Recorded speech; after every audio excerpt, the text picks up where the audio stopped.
Moving on, let's look at the inclusive credit access. The number of fintech businesses entering the market is evidence that the digital and the financial inclusion are expanding in Uganda.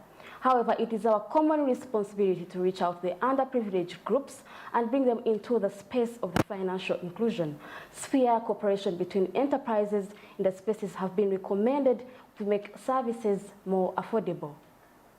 Mobile banking, which has more than 7 million users, is currently the most widely used method of credit access in Uganda. Because of the nation's growing technological acceptance and use, telecom businesses have seen a 10 times growth post-COVID. And now rural residents now have better access to financial services. Especially when you look at masses of the people, whereby traditionally, if you look at the banks, commercial banks, they could only offer credit to the people with collaterals. With mobile money, the most interesting thing that we have been able to extend with the fintechs, we are able to extend this service to literally everyone just by looking at your payment behavior and being able to do a credit score. You'll be from what we're trying to look at the period before the COVID and the post-COVID era, and what we can see is some of the behavior, some of the services that we introduced during that COVID time, where like in Airtel Money we were able to offer a Wewole loan product. What we have seen is a 10 times growth post-COVID, meaning that that product was needed in the society. This expansion, of course, attracted greater attention and fraud, which is why the Uganda Communications Commission continues to turn off fake phones.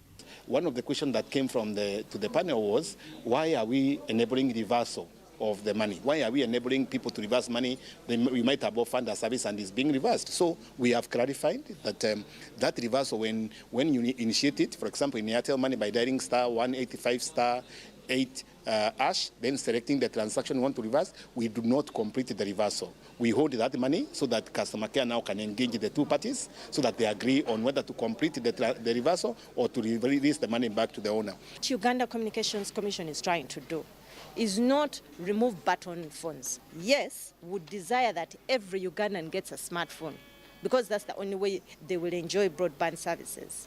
Because with that button phone, it cannot do internet. But there are those phones, whether it is a smartphone, whether it's a button phone, that are substandard. I may stand here with you and you say, my phone has no network, and I'm telling you, yeah, but mine I'm able to connect. So if your phone is not made to the right standards, you're going to have quality of service issues. You've heard those stories about the person had a phone in their pocket and it exploded. But it was supposed to be an actual Nokia phone. You find it was not a genuine phone.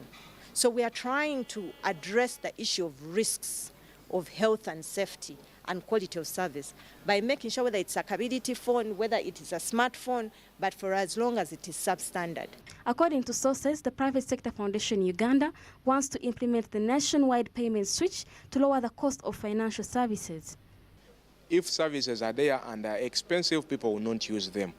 That's why I've said all the players need to collaborate and find a way of making these prices affordable.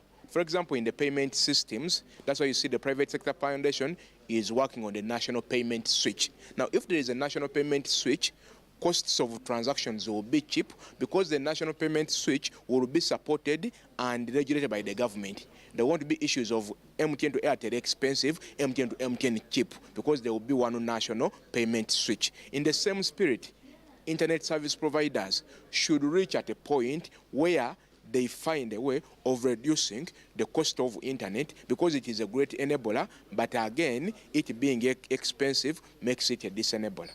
Security is very important as we push for financial inclusion. Awareness and sensitization, especially on the customer's side, is the only way we can combat cyber fraud. Ronana Habwe, Smart 24 TV, Business Today.